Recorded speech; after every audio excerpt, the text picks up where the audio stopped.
துக்கமான நாள் தான் சொல்லணும். இது என்னை பொறுத்த வரைக்கும் மருத்துவமனைக்கு போகும்போதெல்லாம் அன்பு சகோதரர், அன்பு நண்பர், புரட்சி கலைஞர் கேப்டன் அவர்கள் பூர்ண குணமடைந்து வீட்டுக்கு வந்து மறுபடியும் பழைய விஜயகாந்த் அவரை பார்ப்போம்னு நினச்சிட்டு இருந்த பல பேருக்கு இது மிகப்பெரிய ஒரு அதிர்ச்சி. ஒவ்வொரு முறையும் மருத்துவமனைக்கு போகும்போது கேப்டன் நல்லா வந்துடணும்னு இறைவனை வேண்டுவதில் நானும் ஒருவன். ஏன்னா அந்த ஒரு என்ன சொல்ற ஒரு நட்பு எங்கள் ரெண்டு பேருக்குள்ள ஒரு டீப் ரூட்டட் ஃப்ரெண்ட்ஷிப்னு சொல்லுவாங்க. அதாவது என்னுடைய வாழ்க்கை பயணத்தில், கலைவள பயணத்தில் வந்து ஒரு மிகப்பெரிய ஒரு சரிவை நான் பார்க்கும்போது என்னை சப்போர்ட் பண்ணது விஜயகாந்த் பலமுறை நான் சொல்லியிருக்கேன். அவன் அலுவலகத்துக்கு போனது எனக்கு பசுமையாக எனக்கு ஞாபகம் இருக்குது. புலனசாரணை படத்துக்காக அவருடைய மேக்கப் அண்ட் ராஜுன்னு அவர்கிட்ட கூட்டு போனார். அதுதான் முதல் சந்திப்பு, நேரடி சந்திப்பு விஜயகாந்த் சாரோட. அவர் ராவுத்தர், டைரக்டர் செல்வமணி. அது ஒரு இயக்குனருக்கு ஒரு உரிய மரியாதை அன்றைக்கி அவர் எப்படி கொடுத்தார்ன்றது என்னால் யாரை பார்க்க முடிஞ்சது. அவருடைய முடிவுக்கு எந்த ஒரு மாற்றம் இல்லாமல் ஒரு புதுமுகத்தை அந்த படத்தில் ஒரு மிகப்பெரிய ஒரு படத்தில் இன்ட்ரடியூஸ் பண்ணணும் போது அவர் எந்த ஒரு இதுவும் கேட்கல, யார் என்னன்னு கேட்டுக்கல. படம் தயாரிச்சிருக்காரு அப்படின்னு அந்த மேக்கப் மேன் ராஜு சொல்லியிருப்பாங்க. படத்தில் போட்டார். அன்று துவங்கிய அந்த நட்பு இன்று வரை நான் வந்து விஜயகாந்த் வாழ்ந்து கொண்டிருக்கிறார் நான் நினச்சிட்ருக்கேன்.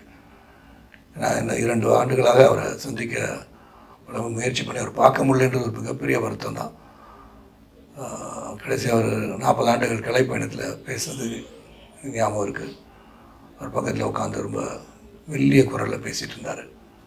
அப்பயே வந்து பழைய நண்பரை பார்க்க முடியவில்லையே என்ற ஒரு மிகப்பெரிய ஒரு ஆதங்கம் எனக்கு உள்ள இருந்துகிட்டே இருந்துச்சு. ஆனால் அன்பில் கூட மருத்துவமனைக்கு போயிட்டு வீட்டுக்கு வந்துட்டாரோன்னா சரி குணமடைஞ்சிருவார் அப்படின்னு நினச்சிட்டு இருந்தோம். ஆனால் இது ஒரு மிகப்பெரிய ஒரு அதிர்ச்சி தான். இது ஒரு துக்க நாள்லேயே சொல்லலாம். எங்கள் பிரதம் கலை உலகத்துக்கு மட்டுமில்லை, அவரை பின்பற்றி அவரை நேசித்த பலருக்கு இது ஒரு துக்கமான நாள். இந்த நாளில் நான் வந்து சென்னையில் இல்லைன்றது மிகப்பெரிய வருத்தம் எனக்கு. நான் எப்படி இதை பகிர்ந்துக்கிறேன்னு தெரில. தொடர்ந்து வந்து அவருடைய குணங்களை பற்றி சொல்லணும். விஜயகாந்த் சார் வந்து எனக்கு தொடர்ந்து நிறைய படங்கள் வாய்ப்பு கொடுத்தார் எனக்கு. அதுக்கப்புறம் பார்த்தீங்கன்னா ஒரு மிகப்பெரிய ஒரு கதாநாயகன், வளர்ந்து வருகின்ற ஒரு கதாநாயகிக்கு வாய்ப்பு தருவார்களா என்பது வந்து மிகவும் கடினம்.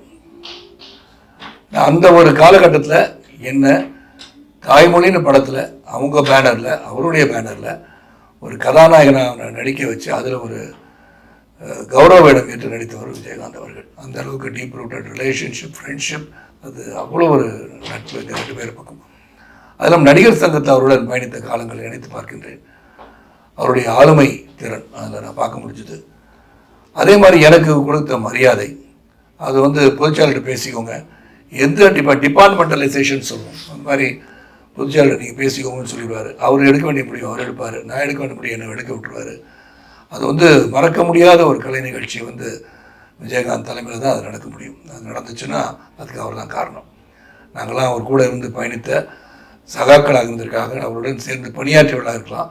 நான் முடிவுகள், பிறரை அழைப்பது, எப்படி நடக்கணும், இதெல்லாம் சீரமைப்பு, அதை சீர்படுத்தி எங்களுக்கு கொடுத்தது வந்து விஜயகாந்த் அவர்கள். அவர் இழந்து தவிக்கின்ற ஒரு குடும்பத்தாருக்கும், தேமுதிகவின் உறுப்பினர்களுக்கும், தமிழக மக்களுக்கும், ரசிக பெருமக்களுக்கும் என்னுடைய ஆழ்ந்த அனுதாபங்களை, இரங்கலை என் சார்பாகவும், என் இயக்கத்தின் சார்பாகவும், என் குடும்பத்தின் சார்பாகவும் தெரிவித்துக் கொள்கின்றேன். விஜயகாந்த் சார், நீங்கள் என்றும் அனைவரின் மனங்களில் வாழ்ந்து கொண்டே இருப்பீர்கள். நீங்கள் மறையவில்லை, வாழ்ந்து கொண்டிருக்கிறீர்கள், எங்களை பார்த்து கொண்டிருக்கிறீர்கள் எடுத்துக்கொள்கின்றேன்.